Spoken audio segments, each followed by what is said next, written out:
है तेरा तारणहारा, कब तेरा दर्शन होगा। जिसकी प्रतिमा इतनी सुंदर, वो कितना सुंदर होगा, वो कितना सुंदर होगा। गोविंदा गोविंदा। जय श्री कृष्णा। आप सभी का स्वागत है फिर से हिंदू पर्व व्रत कथा यूट्यूब चैनल पर। इससे पहले का अध्याय सुनने के लिए आप सभी का बहुत बहुत धन्यवाद। आज हम पुरुषोत्तम मास यानी अधिक मास का महात्म्य का अध्याय 2 सुनेंगे। हमारी वीडियो टाइम से मिलने के लिए आप सभी हमें सब्सक्राइब कर दें ताकि हमारी वीडियो सही टाइम पर आप सभी को प्राप्त होए। दूसरे अध्याय में नारद मुनि भगवान नारायण से परोपकार के संबंधित प्रश्न करते हैं। तो चलो लेकर भगवान नारायण का नाम करते हैं। अध्याय 2 की कथा। ओम नमो नारायण। सूत जी बोले, राजा परीक्षित के पहुँचने पर भगवान सुखदेव जी द्वारा कथित पुण्यप्रद श्रीमद् भागवत सुखदेव जी के से सुनकर अनंतर राजा का मोक्ष भी देखकर अब यह यज्ञ करने के लिए उदित ब्राह्मणों को देखने के लिए मैं आया हूँ, और यह यज्ञ में दीक्षा के लिए हुए ब्राह्मणों का दर्शन कर मैं कृतार्थ हुआ। ऋषि बोले, हे साधु, अन्य विश्वों की बातों को सुनकर भगवान कृष्ण देवयन के प्रसाद से उनके मुख से जो आपने सुना है वहाँ अपूर्व विषय है। आप हम लोगों से कहिए, हे महाभाग, संसार में जिससे परे कोई सार नहीं है, ऐसी मन को प्रसन्न करने वाली और जो सुधा से भी अधिकतर हितकर है, ऐसी पुण्य कथा हम लोगों को सुनाइए।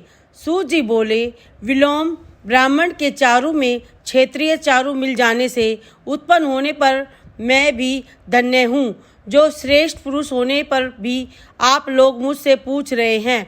भगवान व्यास के मुख से जो कुछ सुना है वह यथा ज्ञान मैं कहता हूँ। एक समय नारद मुनि नर नारायण के आश्रम में गए, जो आश्रम बहुत से तपस्वियों, सिद्धियों तथा देवताओं से भी युक्त है, और खैर, बहेड़ा, आंवला, बेल, आम, अमड़ा, केच, जामुन, कदम आदि और भी अन्य वृक्षों से सुशोभित है। भगवान विष्णु के चरणों से निकली हुई पवित्र गंगा और अलकनंदा भी जहाँ बह रही है, ऐसे नर नारायण के स्थान में श्री नारद मुनि ने जाकर महामुनि नारायण को प्रणाम किया, और पर ब्रह्म की चिंता में लगा हुआ है मन, जिनका ऐसे जितेंद्रिय काम, क्रोध आदि 6 शत्रुओं को जीते हुए निर्मल चमक रही है, अत्यंत प्रभा इनके शरीर से, ऐसे देवताओं के भी देव तपस्वी नारायण को साष्टांग दंडवत प्रणाम कर और हाथ जोड़कर नारद मुनि व्यापक प्रभु की स्तुति करने लगे। नारद जी बोले, हे देव देव जय जगन्नाथ, हे कृपा सागर सतपते, आप ही सत्यवर्त हो, त्रिसत्य हो, सत्य आत्मा हो और सत्य संभव हो।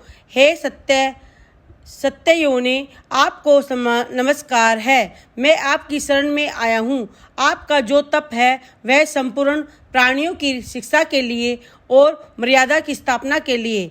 यदि आप तपस्या न करें तो कलयुग में एक के पाप करने से सारी पृथ्वी डूबती है, वैसे ही एक के पुण्य करने से सारी पृथ्वी तैरती है। इसमें तनिक भी संशय नहीं है। पहले सतयुग आदि में जैसे एक पाप करता था तो सभी पापी हो जाते थे, ऐसी ही स्थिति हटाकर कलयुग में केवल करता है ही पापों से लिप्त होता है। वह आपके तप से ही स्थिति है। हे भगवान, कलयुग में जितने प्राणी हैं सब विश्वों में आसक्त हैं। स्त्री पुरुष ग्रह में लगा है चित्त, जिनका ऐसी प्राणियों का हित करने वाला जो हो और मेरा भी थोड़ा कल्याण हो सके, ऐसा विषय सोचकर आपका कहने योग्य के योग्य है। आपके मुख से सुनने की इच्छा से मैं ब्रह्मलोक से यहीं आया हूँ। उपकार प्रिय विष्णु है, ऐसे वेदों में निश्चित है।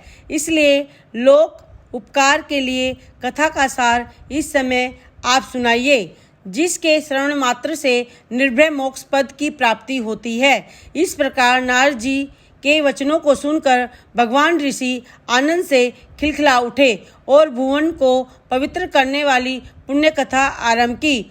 श्री नारायण बोले, गोपों की स्त्रियों के मुख कमल के भ्रमम, रास के ईश्वर, रसिकों के आभरण, वृंदावन बिहारी, ब्रिज के पति आदि पुरुष भगवान की पुण्य कथा को कहते हैं। हे नारद, आप सुनो, जो निर्मित मात्र समय में जगत को उत्पन्न करने वाले हैं, उनके कर्मों का हे वस्त्र इस पृथ्वी पर कोई वर्णन नहीं कर सकता।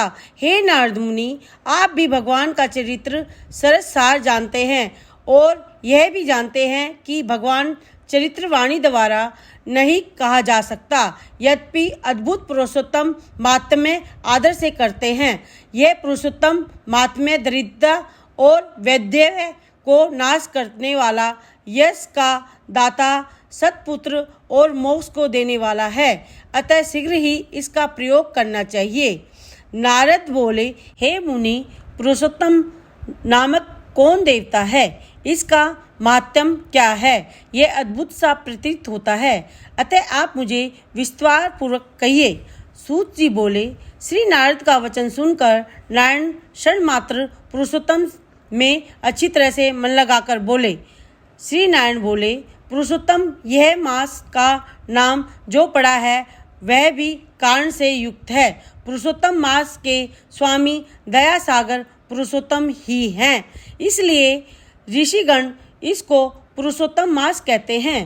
पुरुषोत्तम मास के व्रत करने से भगवान पुरुषोत्तम प्रसन्न होते हैं। नारद जी बोले, चैत्रादि मास जो है वह अपने अपने स्वामियों देवताओं से युक्त है, ऐसा मैंने सुना है, परंतु उनके बीच में पुरुषोत्तम नाम का मास नहीं सुना है। पुरुषोत्तम मास कौन है और पुरुषोत्तम मास के स्वामी कृपा के निधि पुरुषोत्तम कैसे हुए? हे कृपा निधि, आप मुझे कहिए, इस मास का स्वरूप विधान के सहित कहिए। हे प्रभु सतपते, इस माह में क्या कहना है, कैसे स्नान करना है, क्या दान करना है, इस मास का जप पूजा उपवास आदि क्या साधन है, कहिए। इस मास के विधान से कौन कौन से देवता प्रसन्न होते हैं और क्या फल देते हैं। इसके अतिरिक्त और जो कुछ भी तथ्य हो वह है तपोधन, कहिए।